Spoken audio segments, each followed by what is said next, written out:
Hey, this is Tom from Evergrey, and you're watching CMS TV.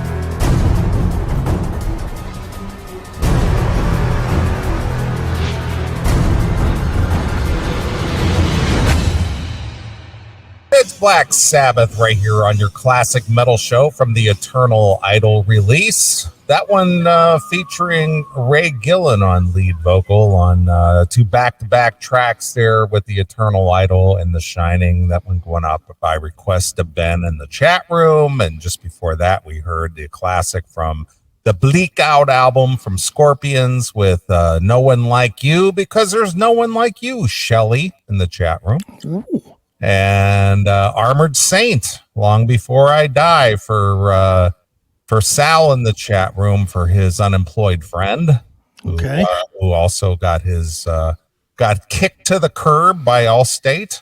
He got thrown?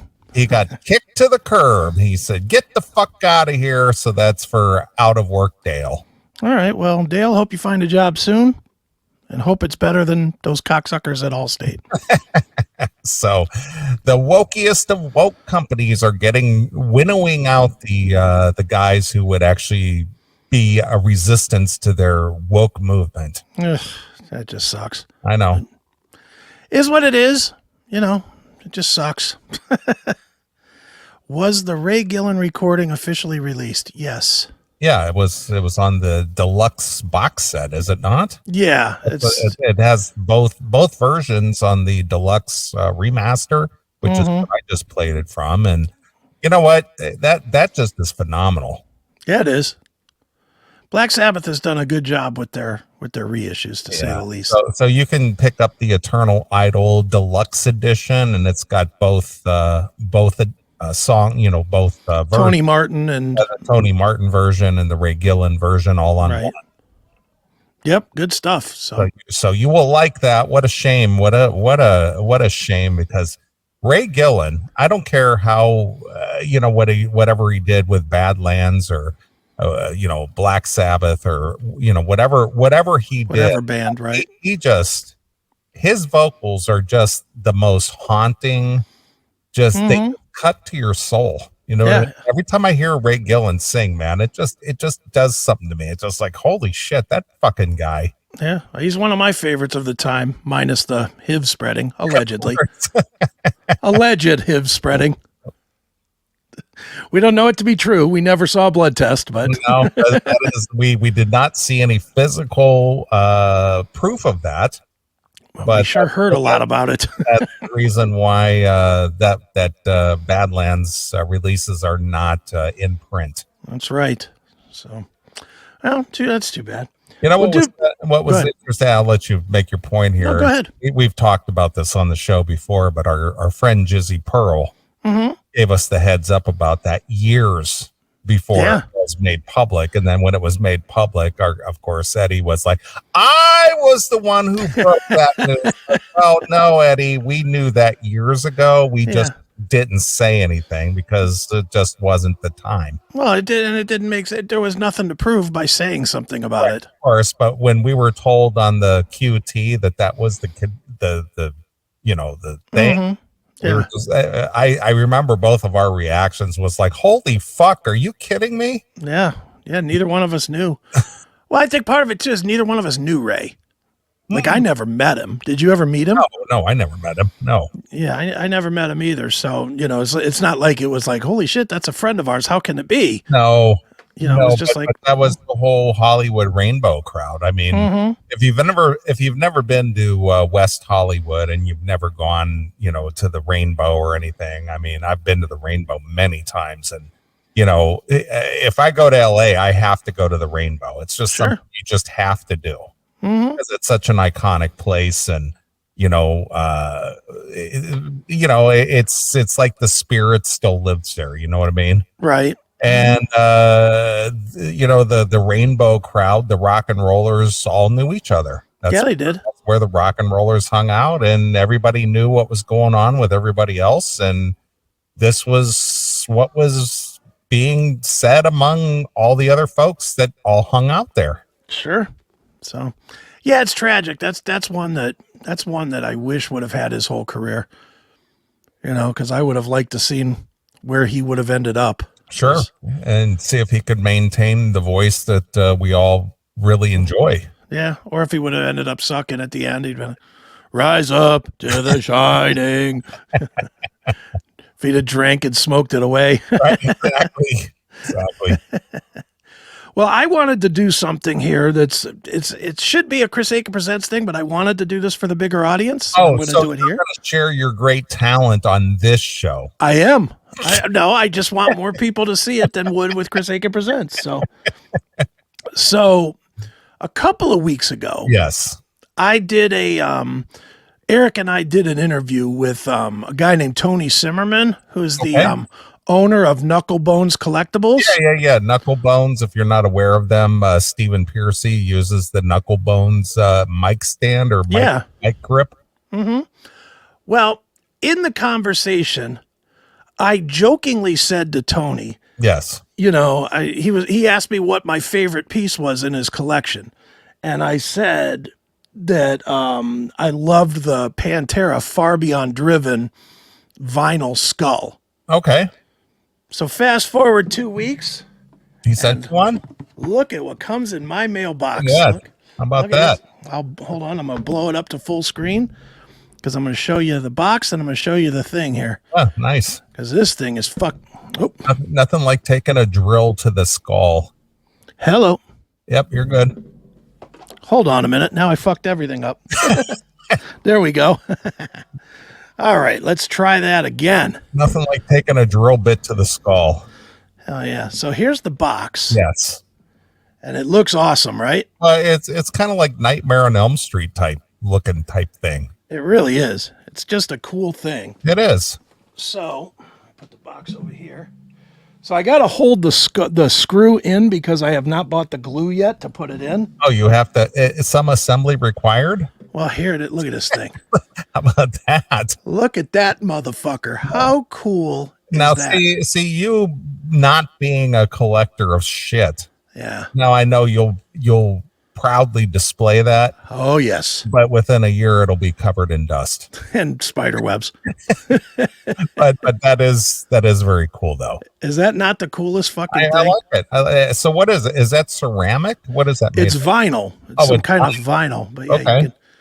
Look at the detail on I this see fucking that thing, man. It's like you can every scrape of tendon and muscle on this thing is in the skull, and it's got the screw in the head. And now what do you think he had to do to get, say, licensing to make that, from the album cover? Well, he told us, because we actually asked him the story about the Pantera stuff, and he said he just had a conversation with Dimebag, and Dimebag agreed to some stuff, and then they did all the legal mumbo jumbo shit that you have to do with that, and that was it. So this is something that was done a decade ago? Well, the licensing for pieces was, and then I guess every time they want to do a new piece, they have to go back to the estate. I'm not sure when Far Beyond Driven came out in 94, so. Yeah. But Dimebag, that happened in 03? 04. 04. Yeah. Holy shit. It's only been 20 years almost. Yeah. Jesus Christ. 20 years. Mm-hmm. But yeah, the guy, for anybody, and you know me, I'm not a collector at all. You are not collector guy. And this is going to be like, I'm literally looking at getting a case made for this thing. Sure, why not? Get a site case for it. Yeah, because it's just badass. Yeah, well, it is badass. It's really badass. I want it in my, you know where my fireplace is, and I have those two little cutouts. Mm-hmm. I want to stick it in one of those cutouts, but I want it in a glass case. So, but his work is just badass. All of it is badass. So, for shameless free plug, knucklebonz.com. I guess I could put you back on the screen. Yeah, right. Well, knucklebonz.com. I know Stephen Piercy's been a big supporter of Knucklebonz. I know that, I know he uses his mic grip thing. It looks like brass knuckles. Yeah. that's a Knucklebonz thing, right? I believe it is. I'm not positive on that, but we definitely pitched him about doing a Stephen Piercy Knucklebonz collectible and an Eric Ferentinos one. Sure, why not? You know, we definitely put the pitch in, but I just couldn't believe he sent me this thing. You know, it was like a total. You know me, dude. I threw it out. He asked me what I liked, and I was like, dude, that thing is badass. Yeah, sure. And then I got an email from him, and or I sent him an email after, like we do, saying, hey, thanks for the interview. It was really fun, and we really enjoyed having him on. Forget the free stuff.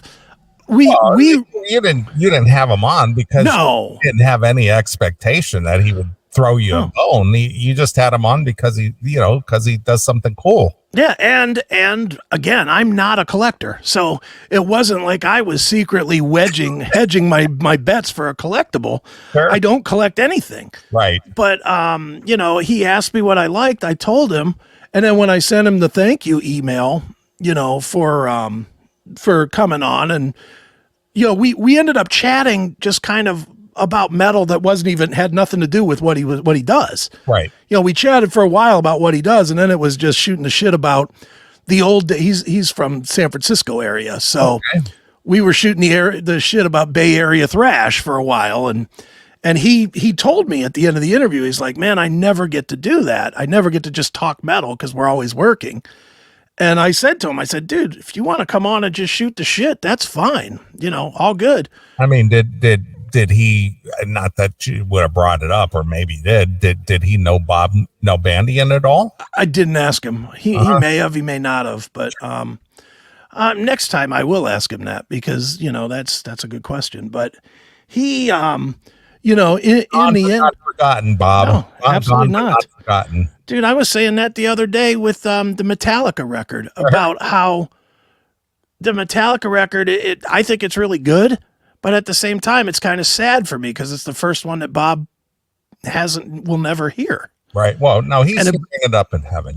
Stop it. He's probably reviewing the show right now. Stop it. Yeah. With replacement bass from Cliff Burton, right? Right. Cliff Burton's playing bass on it. Sure. Get out of here. Yeah. Cliff is playing along with Trujillo on. Yeah.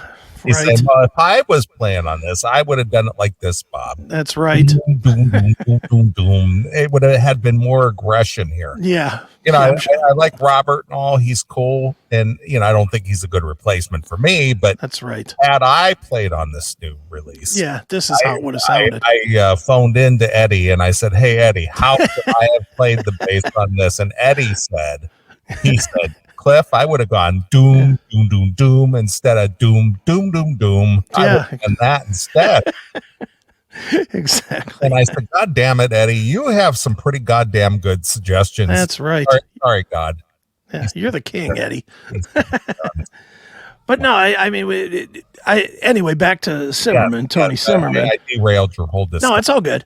I just happened to say to him, I said, you're welcome to come on anytime you want. Sure. And he just threw me an email and he said, hey, send me your address and I'll send you that fucking Pantera piece that you like. Did he say that fucking Pantera piece? No, I threw the fucking in, but he threw it and I gave him my address and like a week later it showed up in the mail. So you're a man of your words, sir. He really is. And I mean, this thing is so cool. And this thing ain't cheap.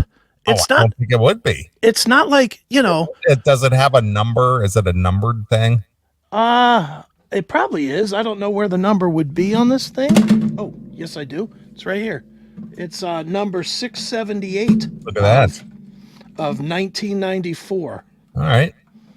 So it's numbered. So it is numbered. I had not noticed that until right now. See, I'm very perceptive about these collectibles, Chris. Yeah, well, it does say on it's a limited edition collectible. I know. That's what I'm saying. That's why it's not cheap, because it's a limited edition. But I looked it up on his website. It's like $180 or something. I was like, damn, that's a hell of a gift. Nice. So thank you, Tony. I appreciate it very much. And he's going to come on again. I should bring him on this show if he has time. Well, when you can do your secondary show and bring him on here, we'll appreciate it. This is still the primary for now.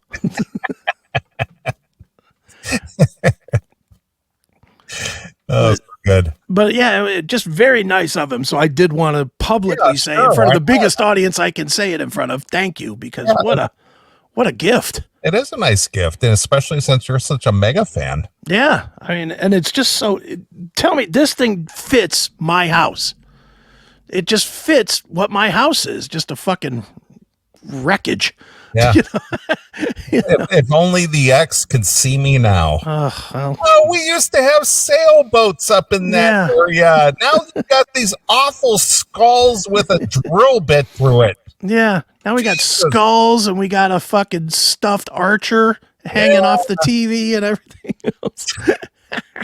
I do have a stuffed archer. What's a stuffed archer?